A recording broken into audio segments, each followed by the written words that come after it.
Et bien bonjour à tous, c'est Tedax, bienvenue dans cette nouvelle vidéo. Aujourd'hui nous allons parler de la 4G Box de Bouygues, ses forces, ses faiblesses, vous saurez tout. Avant toute chose, je tiens à vous préciser que le gameplay que vous allez voir en fond vient d'un jeu tout fraîchement sorti. Il s'appelle Apex Legends. Ne me jugez pas trop sur mes performances, je commence tout juste à y jouer et je n'ai jamais été très fort en FPS, et surtout en BR, en Battle Royale, je suis très nul à Fortnite. Il s'agit juste d'une animation de fond car je n'aime pas trop l'idée de montrer ma tête sur YouTube, donc soyez tolérants, je joue très mal, je le sais. Mais alors, qu'est-ce qu'une 4G Box déjà pour commencer ? Il s'agit en fait d'un modem internet captant non pas le réseau filaire ADSL, mais l'onde 4G qu'utilisent déjà les smartphones. L'onde est relayée par des antennes relais réparties un peu partout en France afin de couvrir un maximum de territoire. Pourquoi le choix d'une 4G Box alors ? La raison est que votre ADSL est si faible que vous ne pouvez pas surfer sur internet facilement ou jouer à vos jeux en ligne. La 4G est généralement plus puissante qu'une ligne ADSL.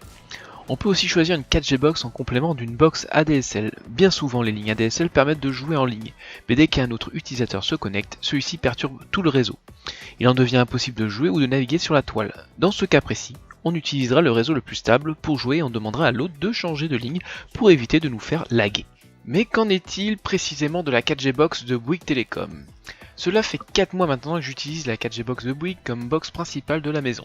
Elle me permet de passer d'une ADSL à 0,5 MB à une 4G de 10 à 20 MB suivant le réseau. Avouez, la différence est vraiment colossale. J'arrive enfin à aller sur YouTube et surtout à mettre les vidéos en HD.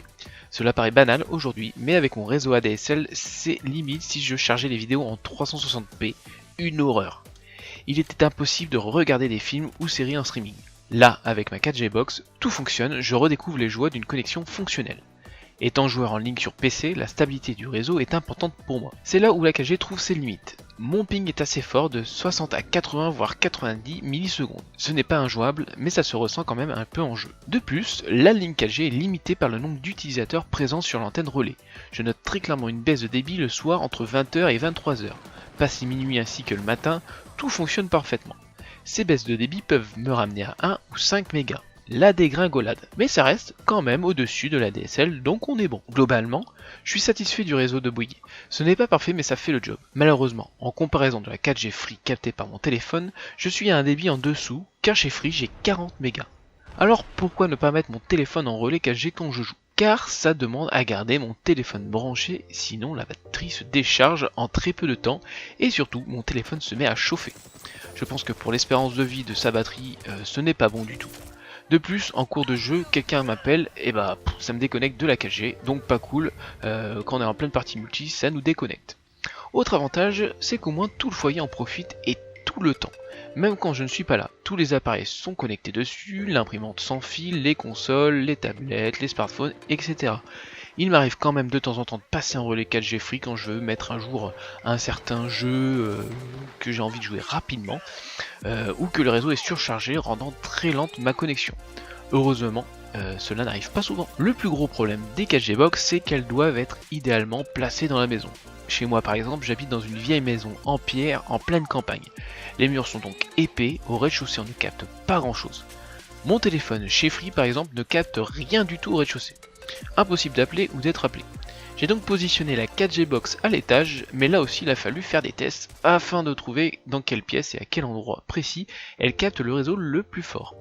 Fort heureusement, pour moi, ce fut dans ma pièce gaming, donc pas loin de mon PC pour un branchement Ethernet. Pourquoi une telle différence entre les pièces ? Eh bien tout simplement en fonction des fenêtres des murs et où est l'antenne relais. Les ondes vont être plus ou moins ralenties par différents obstacles. Ce sera à vous donc de trouver l'emplacement idéal.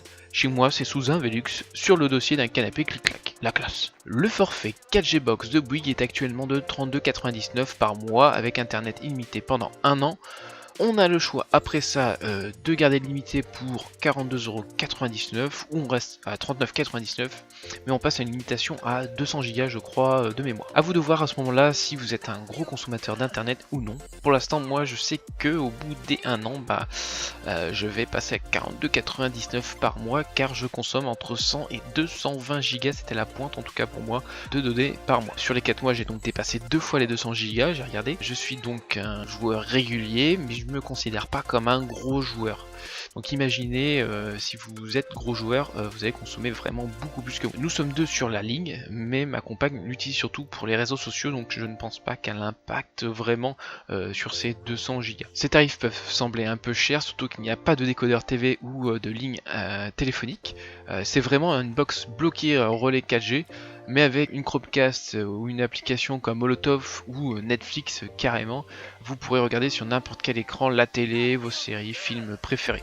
Donc ça là-dessus ça marche très bien. A noter la présence de 2 entrées antennes sur la box qui permettent de brancher cette dernière à une antenne 4G que vous pouvez installer chez vous sur votre toit ou à l'intérieur, mais du coup c'est moins efficace. L'intérêt d'une antenne 4G c'est quand même de pouvoir capter un réseau beaucoup plus fort et plus stable, mais il faut savoir l'orienter parfaitement vers une antenne relais de chez Bouygues et son achat coûte quand même 150 € environ. A vous de voir avec les solutions 4G Box de SFR et Orange en fonction des antennes relais autour de vous pour prendre soit Bouygues, soit SFR, soit Orange en fonction de l'antenne la plus proche et la plus forte. A noter quand même l'arrivée très récente de Free dans ce marché avec une box hybride ADSL 4G où la partie 4G vient renforcer l'ADSL mais on reste limité à 100 ou 200 Go par mois, je me souviens plus, pour la partie 4G. En conclusion, la solution 4G Box est une bonne alternative à un réseau ADSL hyper faiblard. Elle comporte son lot d'inconvénients liés à son principe de fonctionnement, c'est-à-dire par onde. Le forfait est élevé, mais pour quelqu'un comme moi qui ne veut pas de décodeur TV et de ligne fixe, ça me va très bien, mon internet est boosté. Pour ceux qui, comme moi, vivent dans le trou du cul du monde, mais qui disposent d'un accès 4G plutôt bon, n'hésitez pas et prenez-en une. En plus on peut l'emmener avec nous en déplacement, j'ai déjà testé, je suis allé chez une pote et j'ai pu me connecter tranquillou. Et voilà, c'est déjà la fin de la vidéo, n'hésitez pas dans les commentaires à poser vos questions ou à faire des retours sur votre expérience avec une 4G Box, likez la vidéo si elle vous a plu ou aidé. Sur ce je vous laisse, j'ai une game à commencer.